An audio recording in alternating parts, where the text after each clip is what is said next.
inflexión sonora, igual que facción.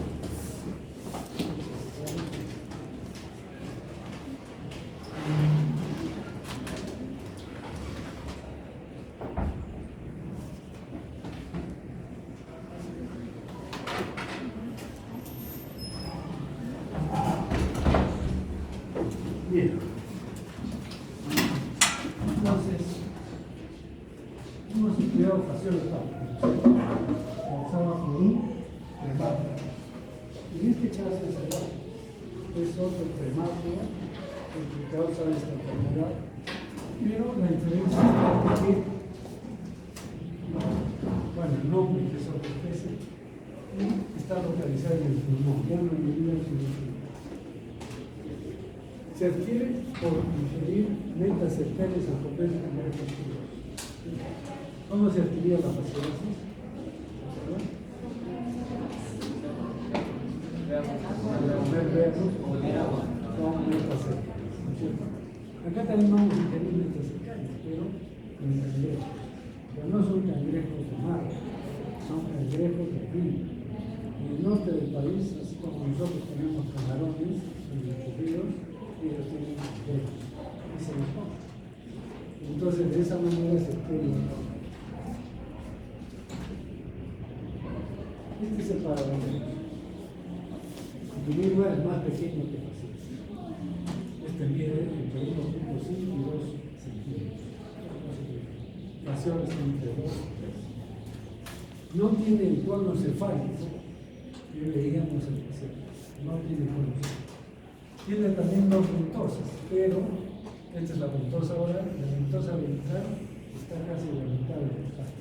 En facción estaban juntas las dos ventosas. ¿Qué más tiene? En la ventosa da una faringe y este es el intestino, que es muy ramificado en la facción, no es más tubular, ¿no? Pero también es ciego.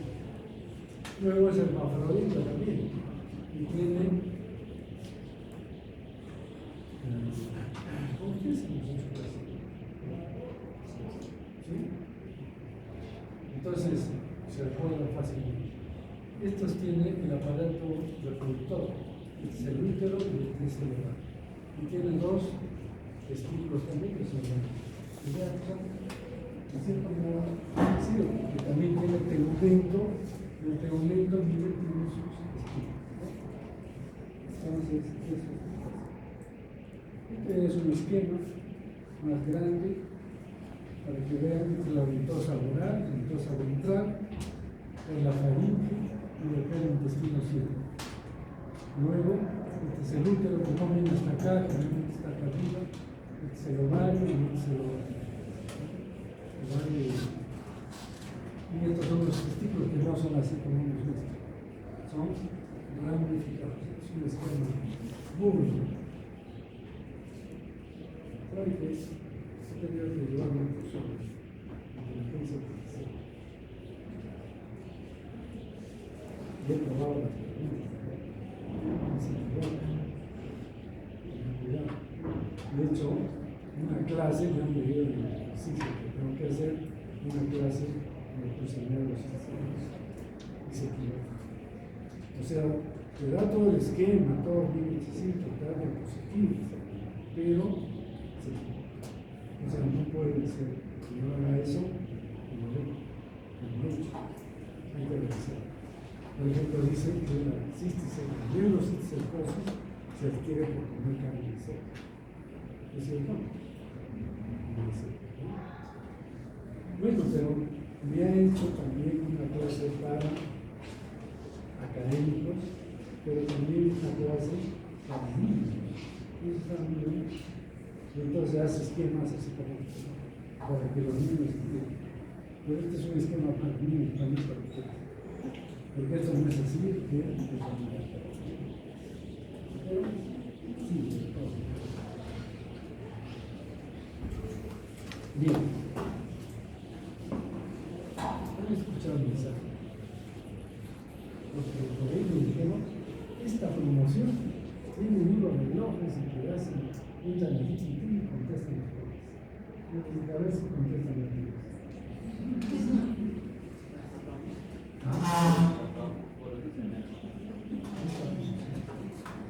dicho de esta. Parece que se los están cambiando. Serán algunos. Este es el ovario, miren, el útero. Acá hay una diferencia. En relación el ovario está para acá y el útero está para acá. Es una pequeña diferencia. Acá están los testículos y las ventosas, ventosa oral y ventosa rectal. Y también tiene espina. Entonces, ya vemos, es que este gusano es más rojizo que fácil. Más rojizo. Pero también tiene meta cercaria. Pero esta meta cercaria es diferente a la meta cercaria de fasciola. ¿En qué será diferente? Primero, tamaño. Fasciolas y metas micras. Este es de 2 milímetros. Pero ¿qué otra cosa? No tiene envoltura física. Y además, la meta cercaria de fasciola es circular. Es oral. Pero igual tiene ventosa oral, ventosa rectal y tiene este es el huevo. El huevo de fasciola es bien ovalado. Mide 150 litros. Este no. Este es medio irregular, ¿no? Incluso la membrana misma es un poco irregular. Pero mira que está más mejor. Acá está el opérculo, que también tiene igual que fasciola. Y es de color marrón. ¿Qué color era el de fasciola? Pero también tiene células embrionarias.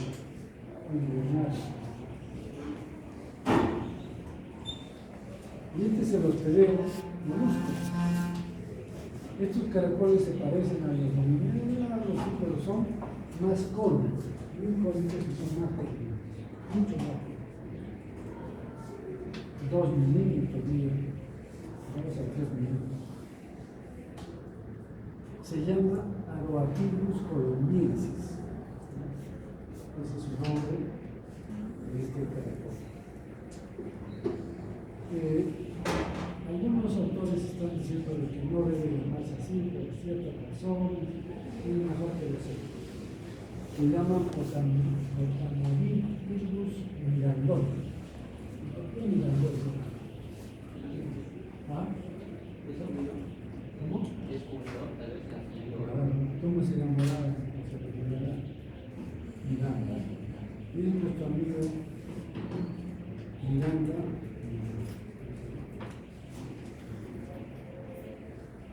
Bueno, él es parasitorio de Corea. Y esta es una enfermedad de la zona norte. Y este es ERA, que hace Miranda. Era arqueólogo, tenía mucho dinero. Tenía en su casa un museo de los restos arqueológicos de toda la zona norte. Pero también era un poco vanidoso.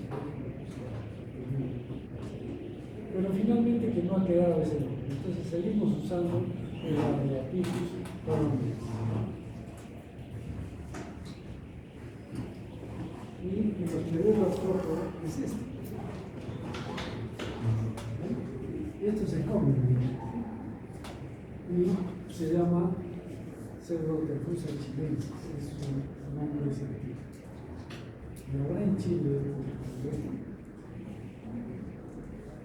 los chilenos no tienen muchos cangrejos ni figuras. ¿Por qué? Porque estos son de agua templada, los ríos de agua templada. ¿Y por qué le pusieron Chile? Estos bandidos se llevaron estos cangrejos a Chile, los estudiaron, midieron, escribieron sus características y lo publicaron como Pseudotefusa chilensis. Entonces también hay discusión de ese tema. Pero lo que se sabe ahora que tenemos el Paragonimus peruvianos, que también había uno, porque hay varios Paragonimus. Hay Paragonimus ecuatorienses, hay Paragonimus mexicanos, pero quienes vinieron a identificar este Paragonimus fueron japoneses, porque los japoneses tienen mucha experiencia en un Paragonimus exterminado, que es también una parasitosis muy frecuente. Pero entonces ellos vinieron y dijeron, no es ni Westermanni, ni mexicano, ni ecuatoriano. es para los niños que tienen diferencia. Entonces tenemos para los niños peruvianos, a los amigos colombianos y se las cosas aquí.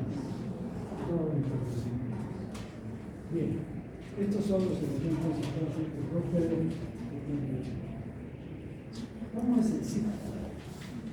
El ciclo vamos a hacer del hombre, porque en realidad en el ambiente, en la naturaleza, quienes son los herederos definitivos son los primeros que encontraron fueron gatos, ratas, marsupiales, ¿no?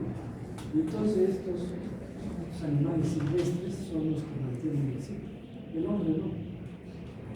Pero el hombre es el que nos interesa a nosotros. Entonces, ¿cómo es que el hombre tiene esto? Se intenta a comer estos cangrejos. ¿Y qué habrá en el cangrejo? Meta cercaria. Pero esa meta cercaria apenas ingresa, no necesita desenlistarse, porque no tiene los bioquistas. Entonces ya puede movilizarse y entrar por el mediastino. Si entra por el mediastino, puede usar la prima en cualquiera de los dos campos, sin necesidad de llegar al intestino. Pero si llega al intestino, ¿qué va a suceder? Hace lo mismo que pasión, perfora el intestino, cae en la cavidad peritoneal, avanza, bordea el hígado, no le interesa el hígado, atraviesa el diafragma y se mete a pulmón. Y entonces aquí el pulmón se va por el peritoneo, el inductor derecho izquierdo, derecho. Por eso las lesiones que generalmente son en el inductor. Es hermafrodita, pero sin embargo es común encontrar dos parásitos en un proceso inflamatorio, como un quiste. No sé por qué. Puede ser la diversidad. Entonces, este es ingerido entonces por el hombre, tiene las metas cercanas, se mete al pulmón o directamente al intestino o a través del intestino. Y entonces ahí se desarrolla ya el arriba, porque lo que entró en una meta cercana, conforme viaja, ya es un hematopilemia que llega y se completa su desarrollo en el pulmón. Por lo tanto, en el pulmón va a haber huevos, van a colocar huevos, que muchas veces se quedan en el parénquima y algunos vuelven a salir hacia los grupos. Y entonces son espectores huevos. En los animales probablemente los degluten y los eliminan en las heces. Igual en el hombre también se puede eliminar, se pueden encontrar huevos en heces. Pero lo común es que en la expectoración salen. Por eso que el hombre no tiene mucha importancia en la protección de la enfermedad, porque esos huevos no se tienen que caer a los ríos, van a ayudar al río a expectorar. Entonces, son estos animales silvestres los que están ahí en el río, en el techo, en el río. Entonces, los huevos, igual que en fasciola, tienen que caer al agua, que se va a temperar, y se tiene luz, etc., para desarrollar. ¿Y qué desarrolla? En el interior de estas células germinales van a desarrollar el vivacilo, también se llama vivacilo, que tiene ciclos y se desplaza en el agua. Y este vivacilo se mete al hospedero molusco por el pie de la caracol. Entonces va a entrar al caracol, ¿qué va a desarrollar? El ciclo asexual, ¿se acuerdan? Entra el vivacilo, se transforma en un esporocisto, una regla madre, una regla hija y después cercanas. Y esta cercaria abandona el país. Pero esta cercaria, vean, es diferente a la de fasciola. La fasciola tiene una cola larga, esta apenas tiene un negocio. Además tiene aquí en la punta un estilete que sirve para perforar los tejidos y que no lo tiene fasciola. Entonces esto se llama, por eso se llama sentido cercano. Por esta espina pero igual tiene sus dos ventosas y sus intestinos. Entonces tiene que entrar esta cercaria al cangrejo, segundos primeros. Fasciola no tenía segundos primeros. Y este cangrejo, este artrópodo, sirve para que se desarrolle la meta. Entonces, ¿cómo entra? Algunos dicen que entra por las articulaciones, porque entenderán que el exoesqueleto de sus primeros es duro, entonces por las articulaciones, y otros dicen que aprovechan cuando el cangrejo está mudando, entonces muda para crecer y se queda. ¿Han visto? Los camarones que están mudando no tienen ese exoesqueleto, entonces por ahí se encuentra fácilmente. Cuando ya forma el exoesqueleto ya está bien. El tema es que se forma aquí la meta. Y entonces, ¿cómo se infecta el hombre? El hombre se infecta comiendo estos cosas. Ese es el punto.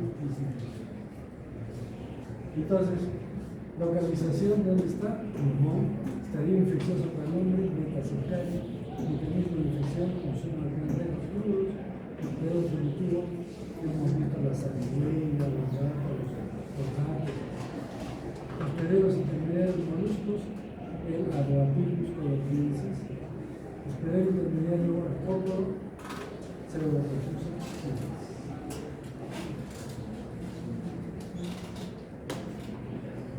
¿Cuál es la patogénesis que causa este parásito? Destrucción.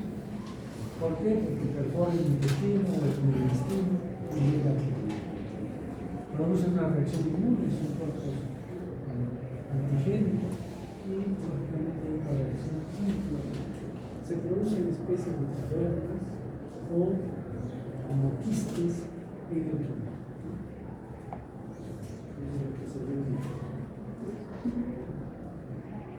Y la localización, cuando ya está en el pulmón, hay un proceso inflamatorio, formando una especie de quiste y también una reacción. Este es el parásito, cortado, y acá hay espinas, acá hay parte del aparato reproductor, acá hay glándulas enterógenas, y este es el pulmón que hace como una cápsula envolviendo al parásito.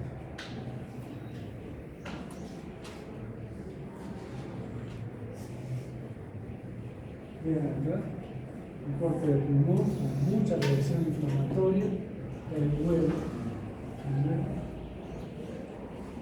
mide más o menos 70 litros, no es grande como la pasión, que mide 150.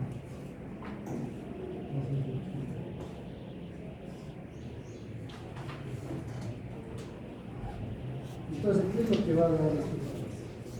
Va a dar tos, expectoración rumbrosa, hemoptisis, el buen estado general no afecta el estado general, eosinofilia moderada y antecedentes de ingestión de la. Es bueno también que tengan ustedes ejemplos de utilizar los. Por las primeras promociones salió por el primer puesto Juan Carlos Gómez de Blanco. En este momento es el director médico del laboratorio Robo, ¿conoce el laboratorio Robo? Pero él es el director médico a nivel nacional. Y él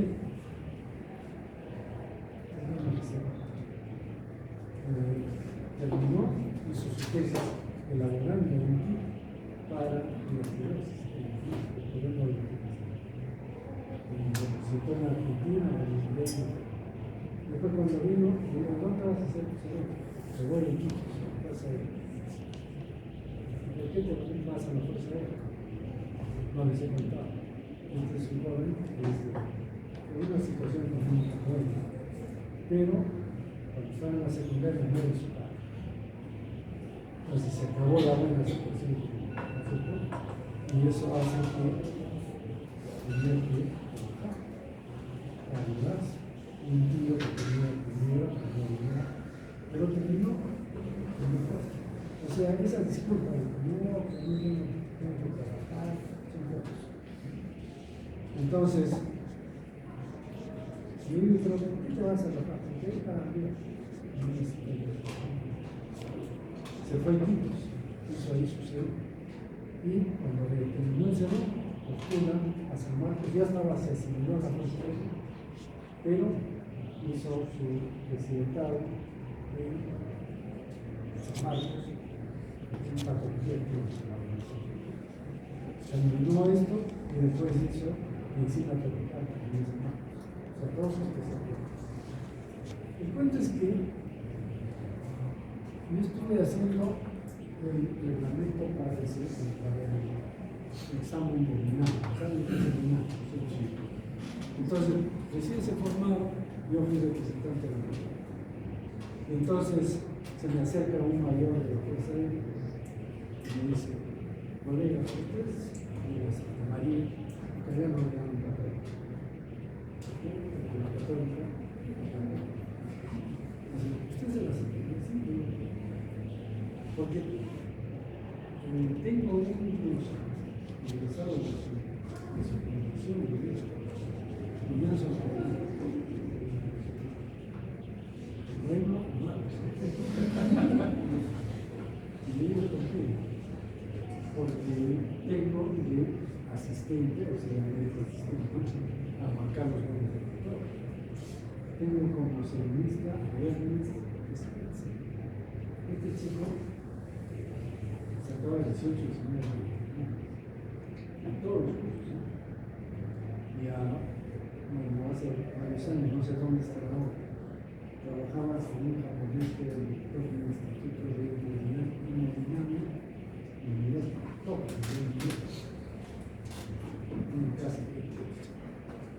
Y ese era su seminista. Y de internas tenía a la chica Milagros, que también era seminista. Entonces, estos alumnos no vienen, ni siquiera vienen de Cayetano,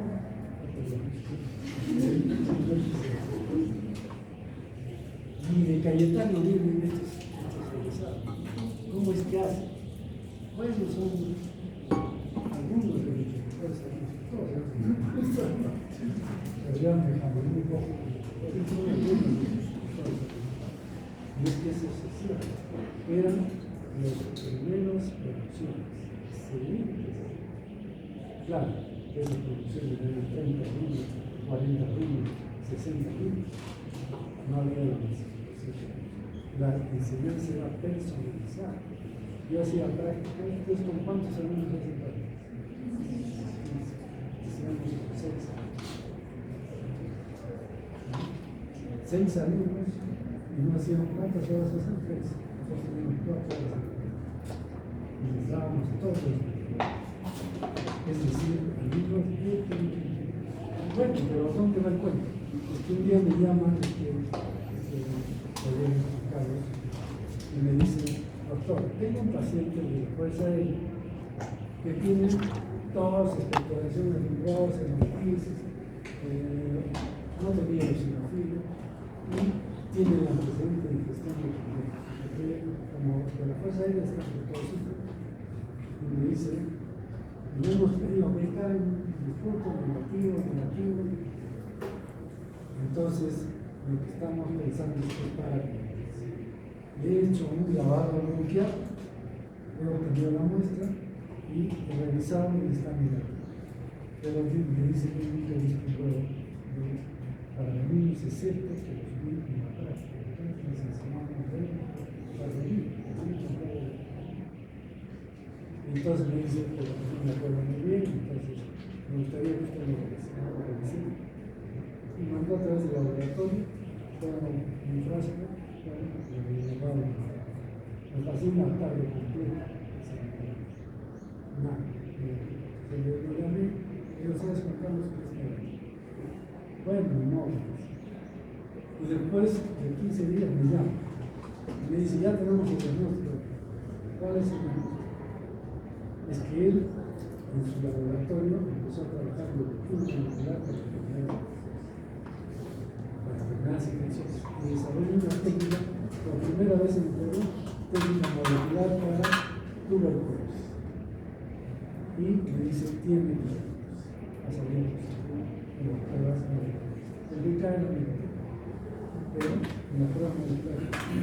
Además, ya con esto requerimos VIH positivo.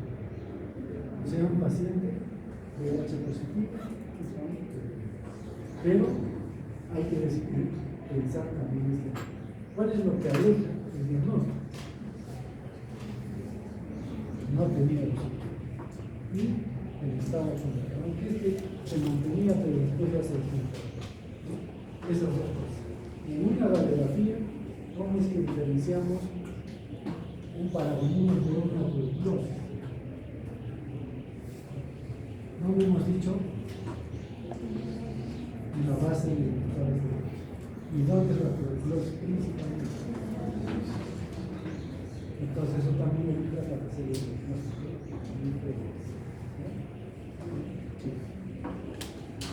Bueno, discúlpenme que no he entendido, pero creo que sirve para que ustedes tengan como ejemplo sus compañeros mayores que han dado renombre. Entonces espero que también ustedes sean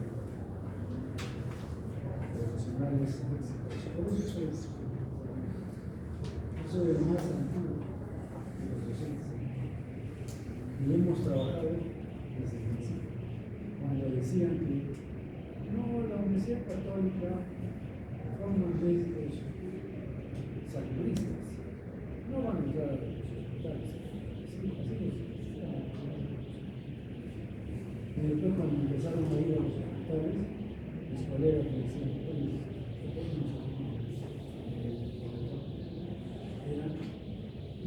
trabajaban bien, tenían buena presentación, sabían hablar, sabían presentarse, trabajadores, entonces sobresalir.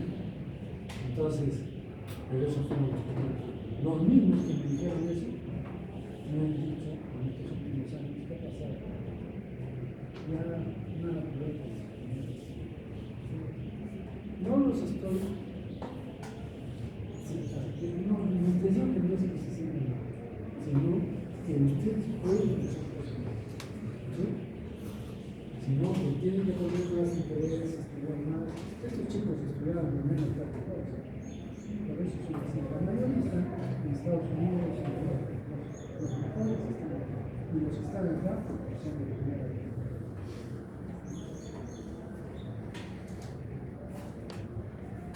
Bien, entonces el diagnóstico, serología, radiografía de tórax o TAC o resonancia. El examen de heces y esputo para buscar si es mejor el lavado de los para buscar.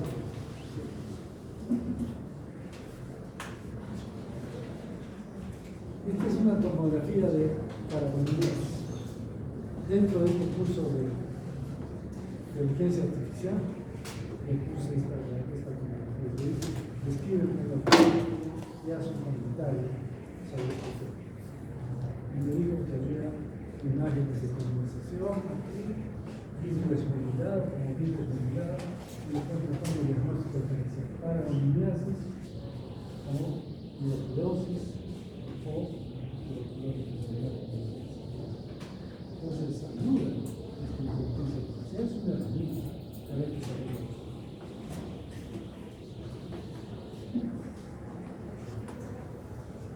Esta es una radiografía simple.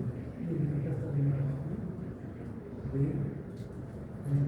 un quiste donde se encuentran estos huevos.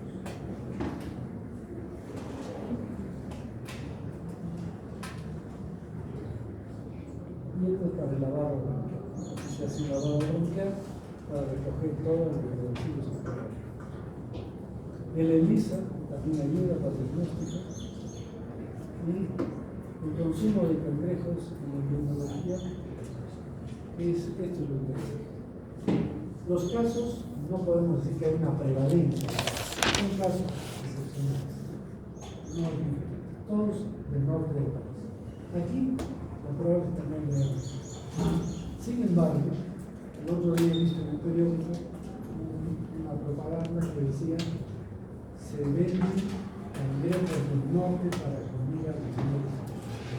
O sea, ya están trayendo los para ser separados. Entonces, en cualquier momento va a aparecer también esta enfermedad.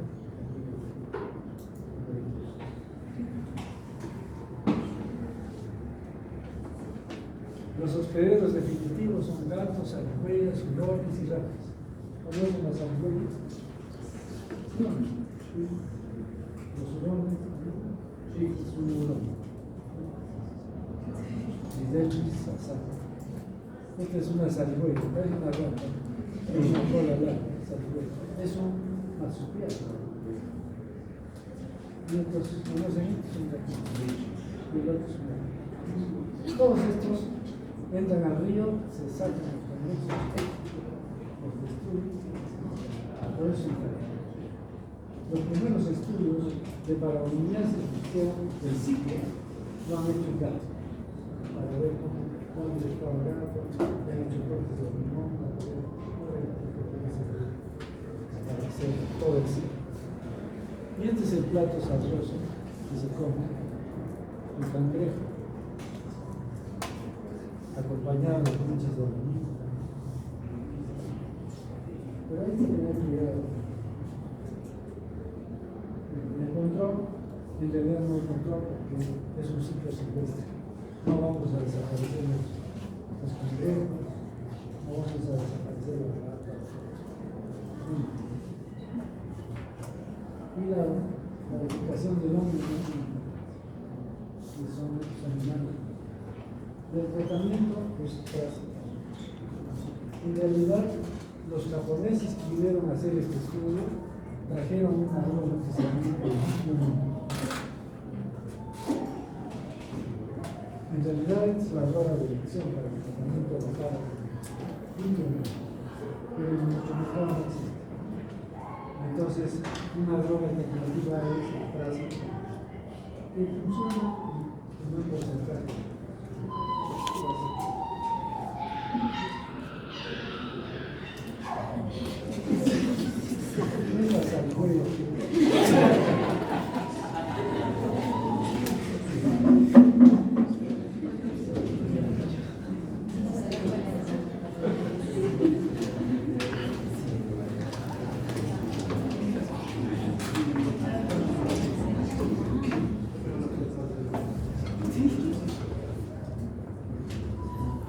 Protozoos. Entonces los protozoos son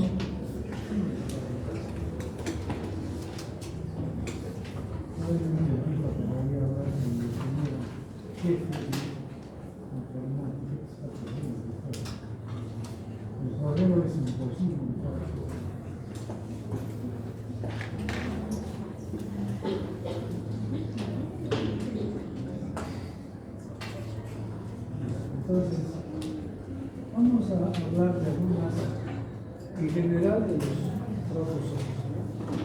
Entonces, los protozoos también causan enfermedades parasitarias.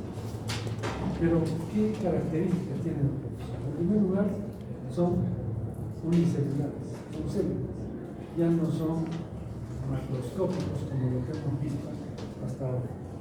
Son células que pueden ser parásitos extracelulares o intracelulares, que tienen núcleo, que tienen membrana celular, membrana nuclear, que tienen nucleolo, que tienen organelas, etc. Una célula. Estas células tienen la característica de que tienen una reproducción sexual y asexual. Generalmente la reproducción asexual es por fisión binaria. Tenemos varias de reproducción sexual.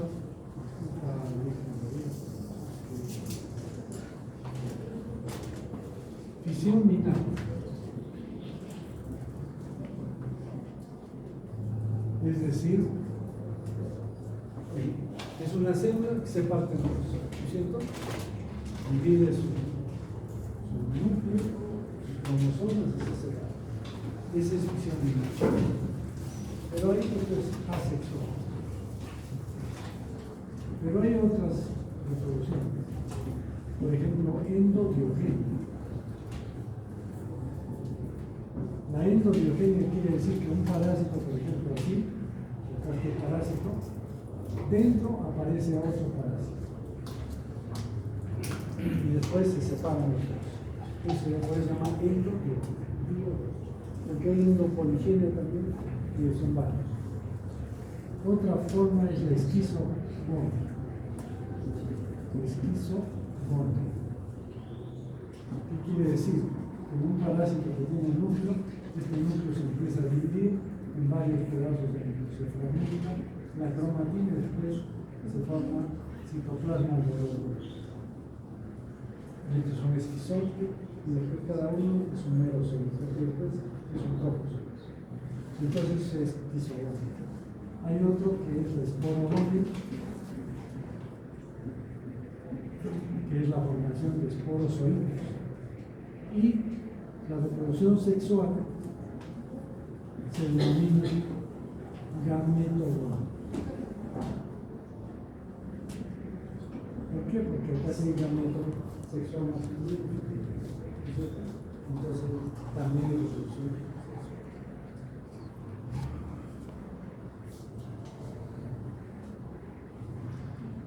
¿Qué formas de presentación tienen estos pacientes? Pueden presentarse de la forma de trofozoides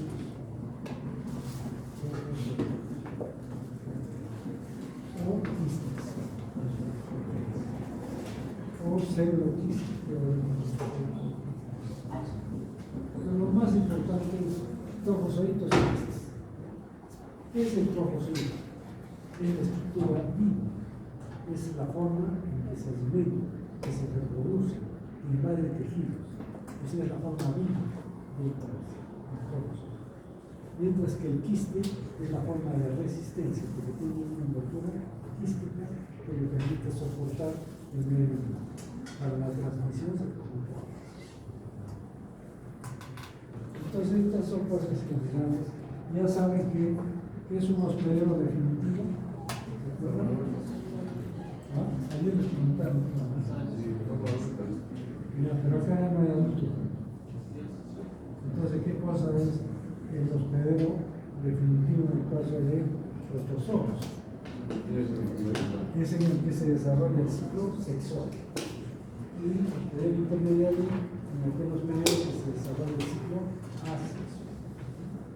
Bien, vamos a empezar con una enfermedad que es muy antigua, pero que todavía existe.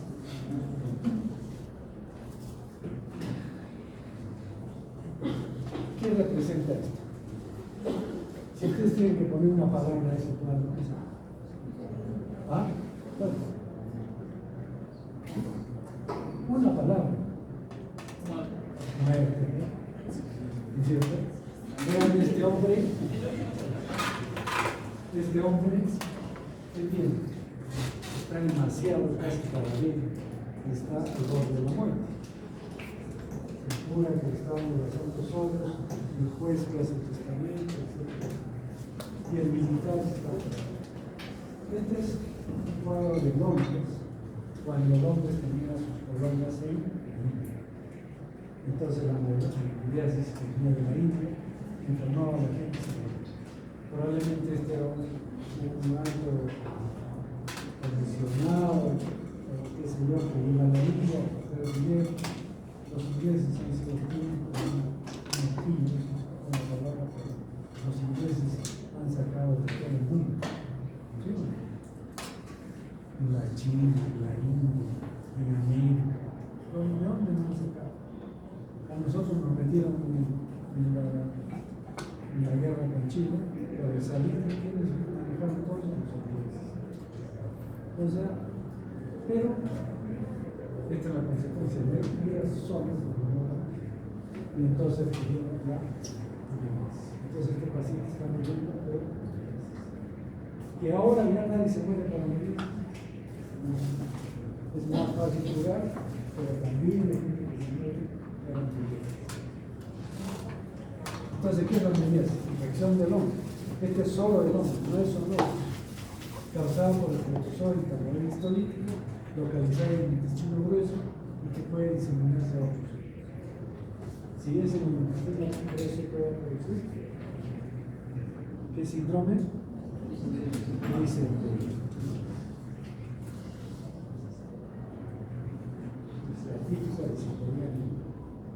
Este es el trofozoito, mira. Puede ser así redondeado, pero generalmente es un poco alargado, ¿no? Y vean acá como un pseudópodo. ¿Qué otra cosa característica? ¿Esto qué será? ¿No es cierto? Esta es la membrana celular. Membrana celular. ¿Qué es esto? El nucleolo cariosome. Y esta es una barra cromatoidal, es parte del metabolismo, pero que tiene la característica de tener bordes rojos.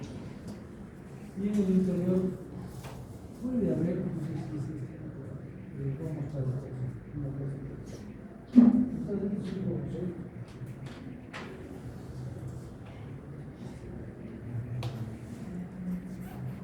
este es un quiste. Este es el estadio infeccioso, que es un quiste tetranuclear. Porque el núcleo con sus cariosomas centrales, cariosomas centrales. ¿Cuánto mide esto? 20 micrometros. ¿Cuánto mide el quiste? Tiene esta de 10 a 14 micros. Esto es importante porque permite diferenciar las especies idénticas pero de tamaños distintos. Este es un esquema de cómo es un quiste tetranuclear.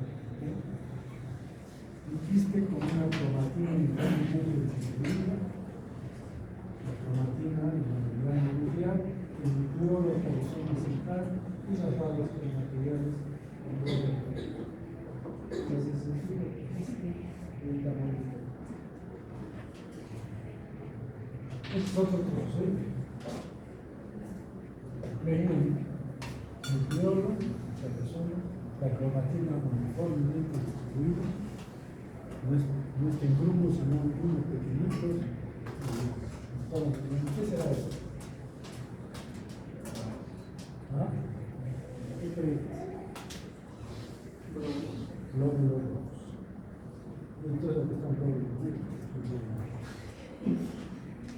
entonces, es la única ameba que fagocita glóbulos, porque necesita hierro para su vida. Entonces, ese es el trofozoito. Este es también trofozoito en tamaño histolítica, pero es vegetativo. Entonces, acá se le pone el glóbulo rojo, y este es el trofozoito. La característica del trofozoito es que,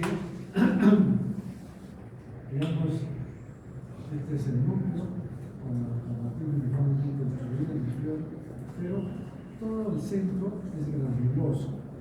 Eso se llama endoplasma.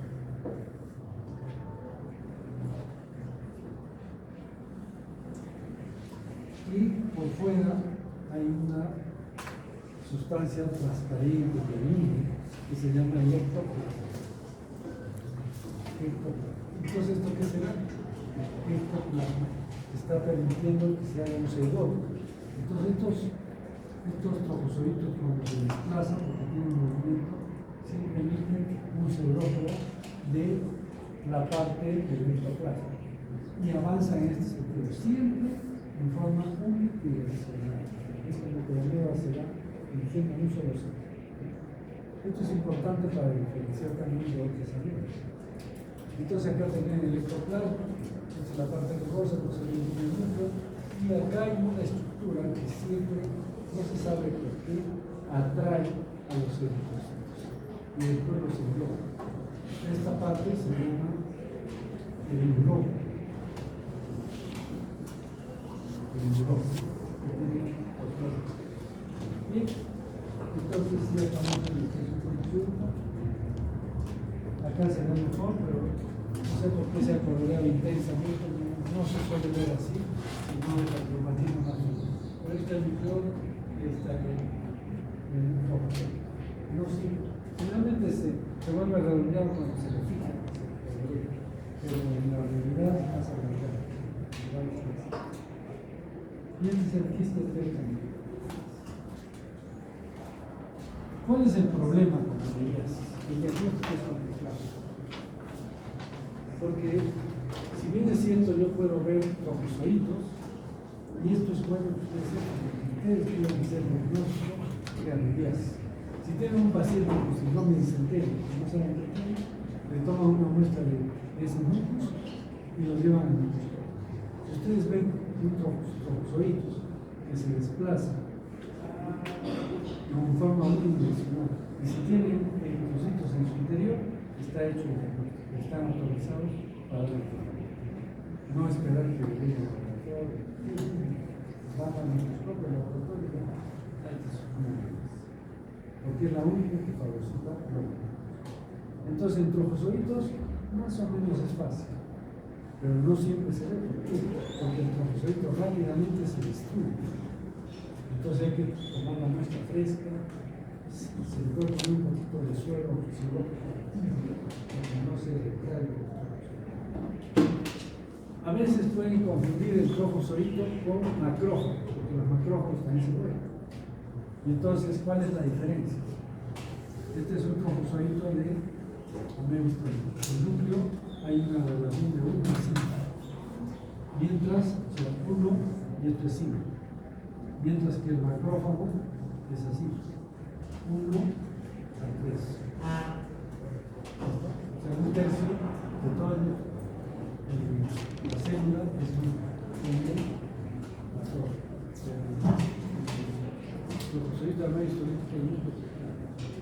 Bueno, ya está, eso es trombocitos. Pero en quistes, ahí viene la pregunta.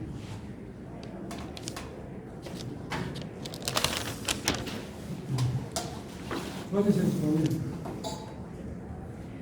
Que en unas cestas puede haber quistes de tamaño histórico o quistes de comensales. ¿Qué son comensales?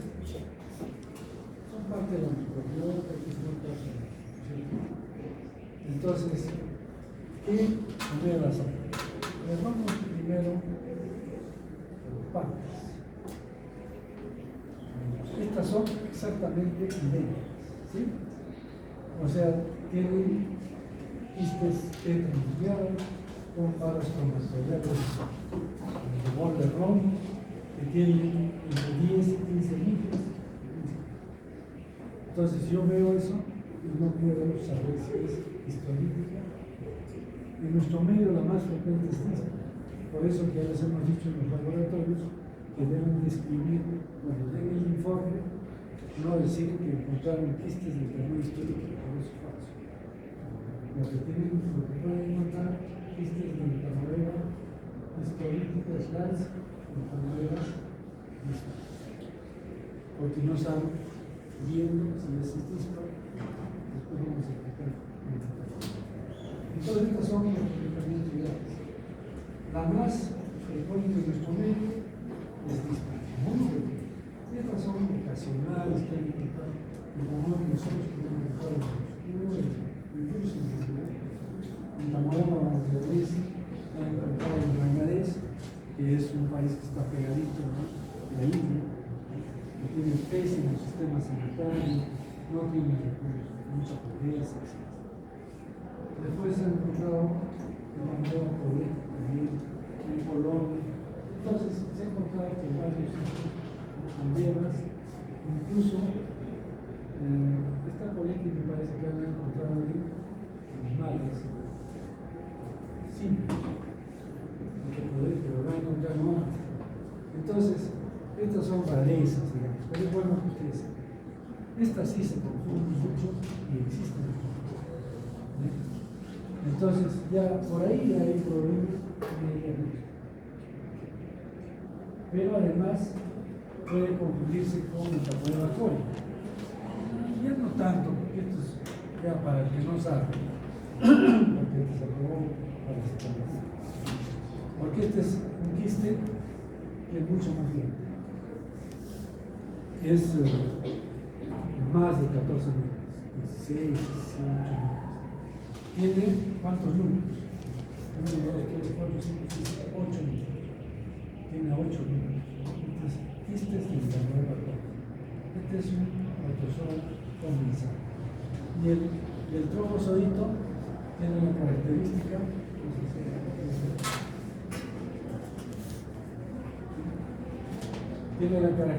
que tiene la cromatina más circular. Y el cariosoma, ¿dónde está? Cariosoma exento, no está al centro. Además, cuando emite pseudópodos, lo hace, por ejemplo, en esta dirección, al poco rato, emite por acá, o sea, tiene un movimiento a otro. La toma histórica tiene un movimiento unidireccional. Entonces ya es fácil de entender. Después hay otros comensales. Vamos a ver, todavía sigue el cuadro. Estos son los trombosoditos que contienen pseudópodos. Tienen las barras cromatoidales en forma de aguja. No es un borde rojo como lo tiene el tamaño como si fueran agujas. Y la cromatina es gruesa y los nucleolos exceden. Y lógicamente hasta 8 números. Entonces, esto nos permite diferenciar.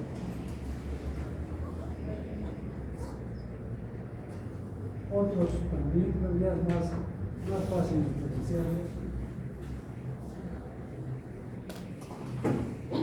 Pero es bueno que ustedes sepan, porque ustedes tienen un examen de ese y le dicen: este es de Iodamoeba busti. Esta Iodamoeba tiene vacuolas que se colorean en yodo. El mejor se colorean así, pero se llama Iodamoeba busti. Este también es una mierda. Este es el bolín marginal. El más pequeñito puede tener hasta 4 núcleos, pero es alargado y pequeñito. Esta es Iodamoeba carmana. Esta, miren, tiene 4 núcleos.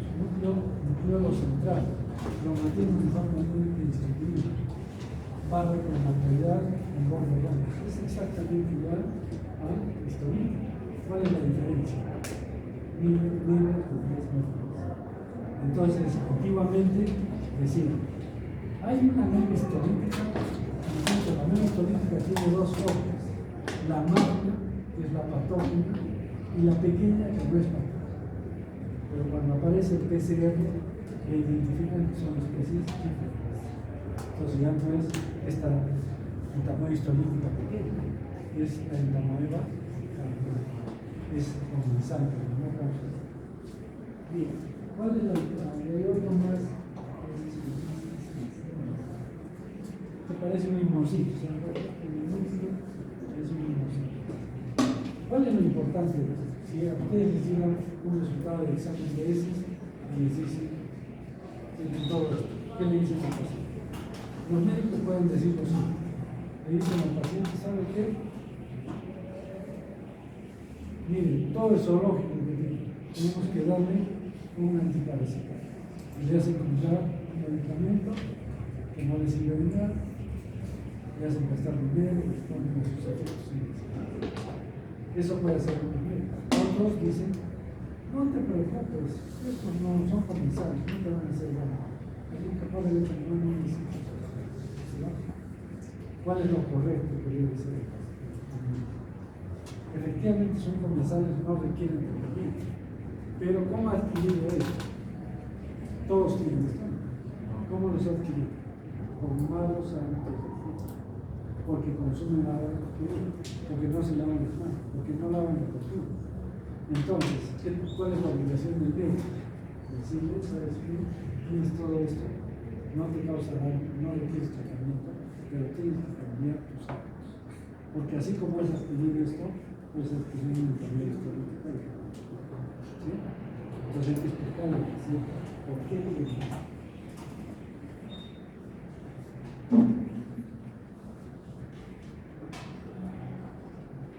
Bien, entonces vamos a ver cómo es. El ciclo es muy sencillo, de verdad. ¿Cómo se infecta el hombre? al comer alimentos contaminados con quistes tetranucleados. Ese es el estadio infeccioso. Entonces, el estadio infeccioso del quiste tetra. Porque a veces en las heces pueden encontrar quiste tetranucleado. Ingresa a los ojos, llega al intestino delgado y se desintegra. Y ese desintegramiento es más o menos un poco complicado, porque este quiste penetra antes de desintegrarse, se empiezan a formar ya no 8 cámaras, no 8 núcleos.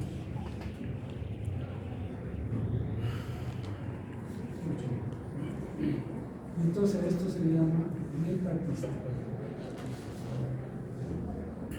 Entonces su desenquistamiento se produce en metaquiste de 8 núcleos. Y después se rompe esto y van a salir estos y van a formar pequeñas amébulas. Y estas amébulas después crecen un poco más y ya son trofozoitos. Entonces poco se produce desenquistamiento. Entonces estos después ya empiezan a dividirse por fisión lineal. Los trofozoitos se parten en dos y así rápidamente hay miles de trofozoitos. Algunos comienzan a enquistarse, entonces empiezan el desenquistamiento y se forman trofozoitos, estos trofozoitos se parten y después empiezan otra vez a formarse los quistes. Un prequiste y hay quistes con 2 núcleos, con 4 núcleos, con varios núcleos, y a veces salen estos quistes tetra.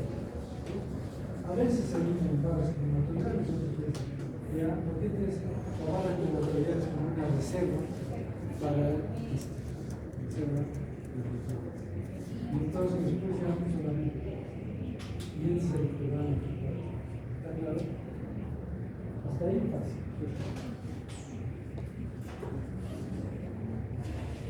Pues acá tenemos el trofozoito, la barra de la autoridad, ingresa por la boca, estos tetranucleados, llegan al intestino, se desenquistan, aquí, primero hay que desenquistamiento, y estos pueden invadir la mucosa o quedarse dentro de la mucosa. Vamos a ver cómo se más importante.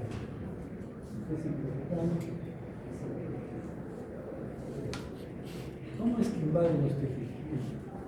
Acá tenemos,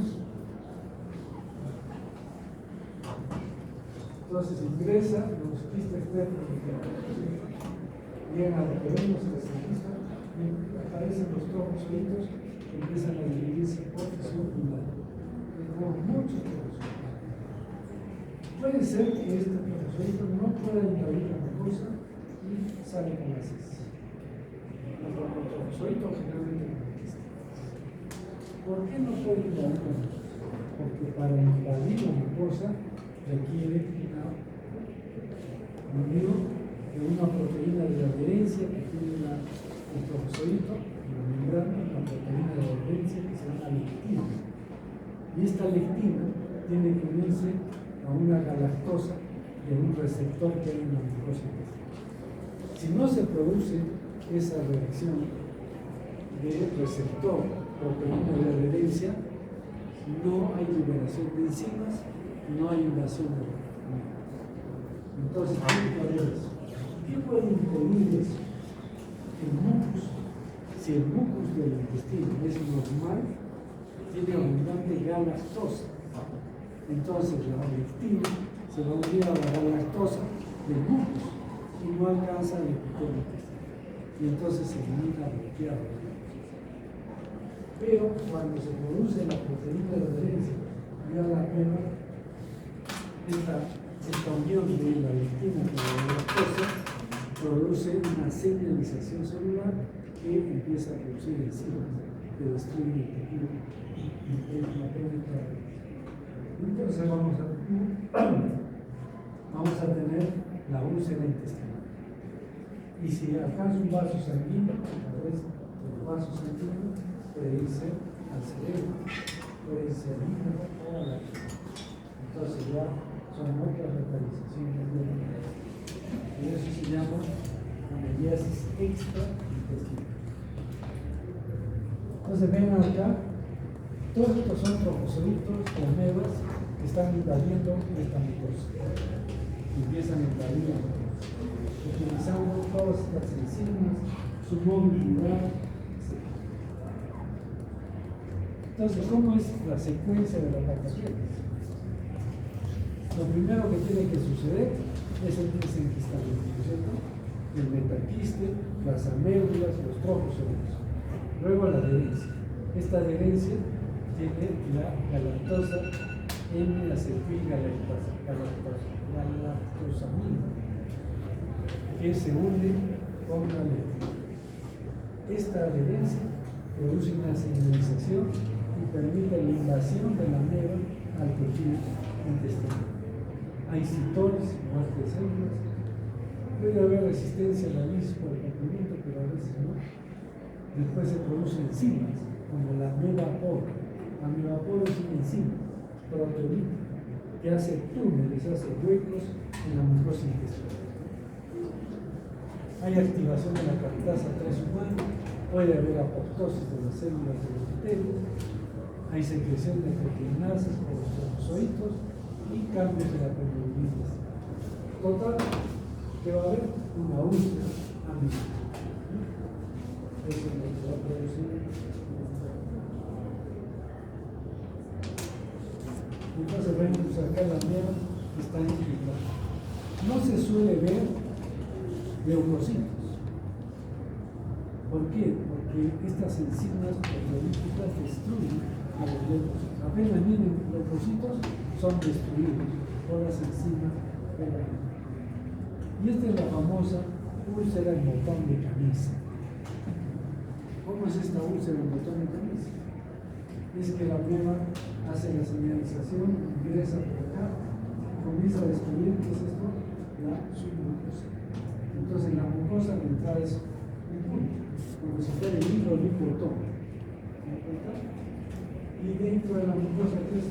Espalda del botón.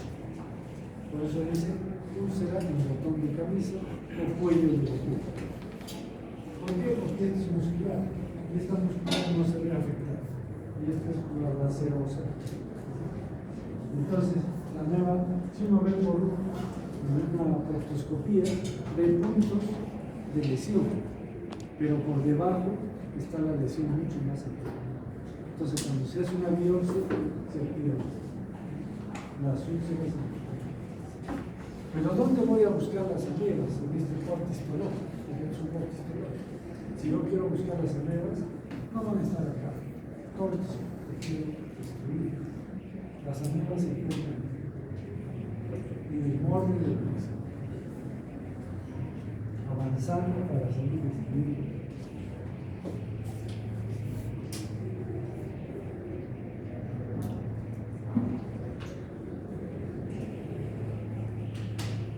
Vean acá, esta úlcera no destruye totalmente. Y esta es una necropsia, donde se pueden ver las úlceras pequeñas, pero dentro están mucho de. Y este es entonces la clínica. Entonces, ¿cómo es la clínica? Un síndrome disetético. A veces estos pacientes, bueno, antes era típicamente un síndrome disetético. Lo que pasa es que ahora los pacientes apenas tienen diarrea, ya se toman un antibiótico, ya se toman una cosa. Entonces lo que vemos a veces al inicio solamente es diarrea. Pacientes con diarrea abdominal que no mejoran y después ya se ve el típico síndrome disetético. Moco, con sangre, o diarrea, pero diarrea aguda al inicio. Hay fiebre, escalofríos, hay un mal estado. Paciente con familiares no quiere comer, se siente mal. Sin embargo, esta es la amebiasis intestinal aguda. Todos reconocíamos todos.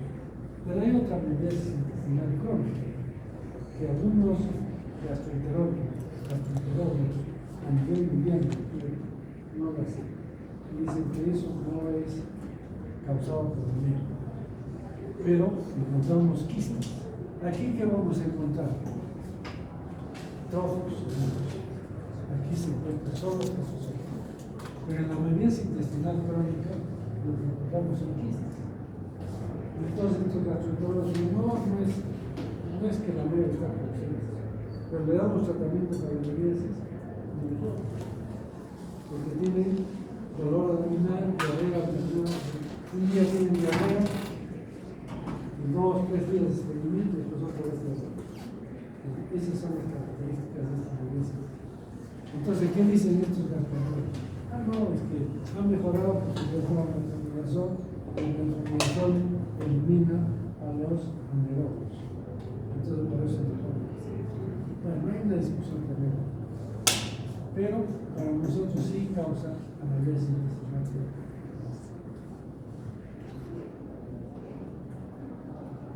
Bueno, esto es para que vean, es un trabajo. El inicio gradual, bueno, es importante. Migración o viaje a zonas endémicas. ¿Qué zonas endémicas hay? A nivel mundial, la India, Bangladesh, en América, México es una macro amebiasis. Tienen amebiasis de todo. Un colega se fue a hacer una subespecialidad en ginecología. Y apenas llegó, le dijeron, a ver, peruanito, ¿qué es eso? Estaban lógicamente con un espectro, se veía el fondo del útero. ¿Qué es esto? Es un cáncer de cuello uterino. ¿Cuántos amebiasis?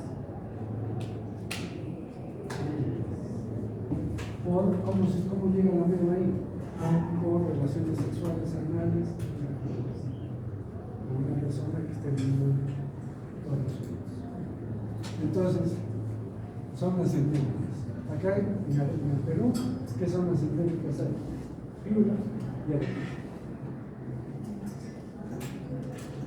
El inicio gradual, síntomas más de una semana, la mayoría diarrea, sangre oculta positiva, dolor abdominal, pérdida de peso, fiebre mayor de 38, antígenos de glutamohistonúcleo positivo en heces, poco antígeno, serología positiva y biopsia por colonoscopia. Todo eso por mi pregunta. ¿Qué complicaciones hay? Puede haber fístula rectovaginal. ¿Qué significa esa fístula? Es que se perfora el intestino y en contacto con la vagina, entonces puede empezar a salir heces por la vagina. Esa es una fístula rectovaginal. Puede producirse una amebona. Es una amebona, es como una tumoración. Ahí ya no hay amebas, pero es un tejido fibrótico que es un nódulo, una estructura tumoral de tejido fibrótico del intestino. Esto puede hacer confundir con un cáncer de colon. La diferencia es que no produce sangrado, pero da heces acidadas como el cáncer de colon. Eso se llama amebona. Tejido fibrótico, no hay amebas. Megacolon tóxico, en realidad se meten bacterias con las amebas. Úlcera perineal. ¿Cuándo sucede esto? Cuando el paciente, si es un anciano o es un niño, que le ponen los calzones de plástico para no estar cambiándole y las heces se quedan ahí, se macera la piel y las amebas ingresan a la piel y a la zona pélvica, produciendo lesiones severas. El niño puede incluso fraccionar los genitales y se deforma toda la anatomía de las cosas. Perforación del intestino con peritonitis causa y shock de deceso. Todo se puede.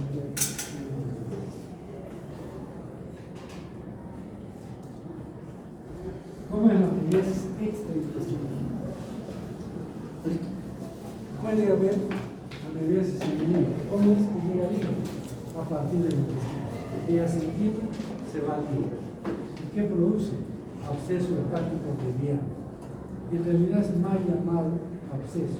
¿Por qué? ¿Qué caracteriza un absceso? Pus, ¿no es cierto? Acá no hay pus. Lo que hay es un tejido necrótico que se ve como un líquido color marrón, como dicen líquido achocolatado. Eso es lo que se ve. Que es estéril. Ustedes cultivan ese líquido del absceso hepático, no crecen bacterias. Es difícil encontrar amebas también. Las amebas van a estar ¿dónde? En el borde del absceso. Vamos a ver.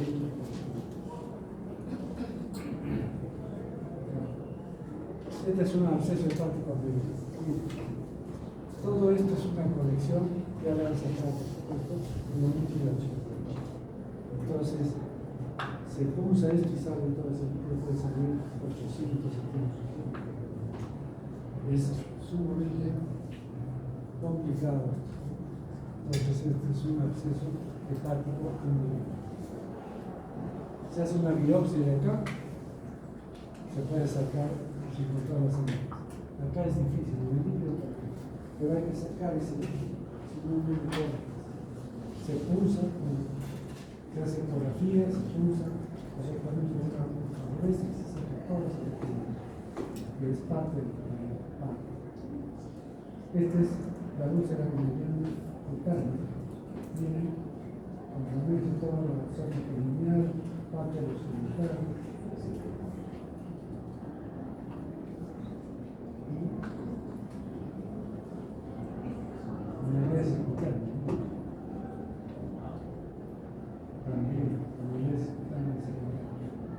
Entonces, esto es y esta es la medida cerebral.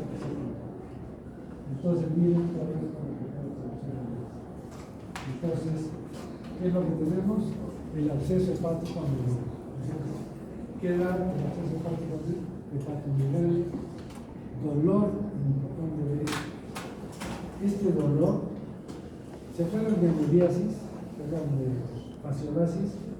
También da hepatomegalia, dolor, fiebre, ¿no es cierto? Pero aquel dolor es exquisito. ¿Qué significa esto?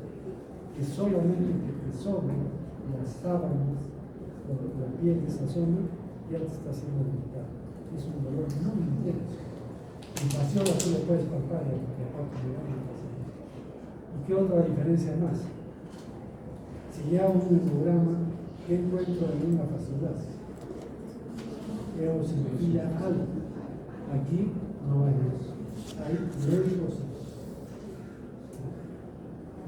Bien, eso es el absceso hepático.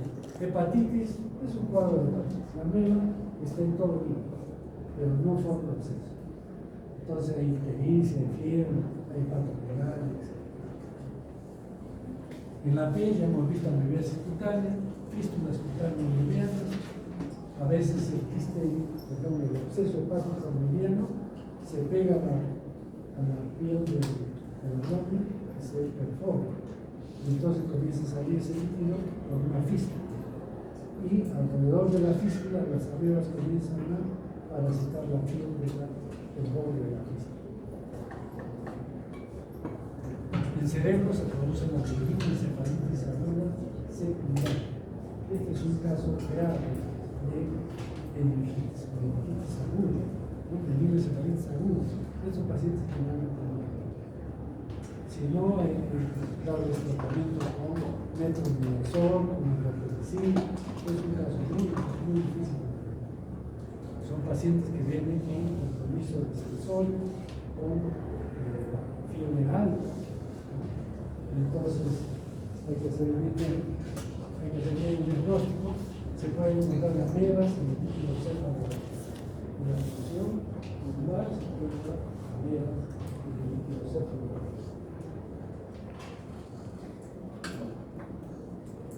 ¿Cómo se hace el diagnóstico? De la amibiasis se usa examen de heces frescos para ver que los trofozoitos, que es una amibiasis aguda, se hace examen a fresco para ver los trofozoitos cómo se mueven y características. Nosotros solemos usar la cámara de flujo. ¿Qué es la cámara de flujo? No es otra cosa que una caja de madera que tiene unos focos a de calor y donde va el microscopio negro. Entonces el microscopio está dentro de esa caja y tiene unos agujeros para meter las manos y manipular el microscopio. ¿Qué es lo que permite? Que la muestra esté tibia, no se enfríe y los objetos se pueden mover. Se le puede agregar una gota de suero fisiológico y se ve bien. Entonces la cámara. ¿Se puede cultivar las pruebas? Sí, se puede cultivar. Es difícil, pero se cultiva. La rectoscopía se usa mucho en los pacientes. ¿Para qué? Para ver las lesiones y para hacer biopsias. También sirve para obtener mucus rectal. Entonces con el microscopio uno toma parte del mucus rectal y ahí se busca la salida. Igual la colonoscopía, detección de coproantígenos. Las amebas en su reproducción van perdiendo proteínas que salen con las heces. Entonces se hace una ELISA no para buscar anticuerpos, sino para buscar antígenos. El PCR también usa. Pero si es una amibiasis crónica, vamos a buscar quistes y por lo tanto se utiliza el método de PET. Aquí el examen directo al fresco está bien, pero si quiero concentrar la muestra, ¿qué podría utilizar? ¿Qué método? ¿Se acuerdan? Formas móviles. El verbo modificado en copa sirve para formas móviles, pues sirve para concentrar los trofos. Y el PCR, que es para experimentación, todavía clínicamente no se utiliza. Métodos indirectos, ELISA. ¿ELISA para qué? Para buscar anticuerpos. Pero aquí equipo, por ejemplo, yo a un paciente que sospecho amibiasis le pido ELISA para buscar anticuerpos, el 80%, 90% de la población tiene, porque ha tenido la infección mucho más.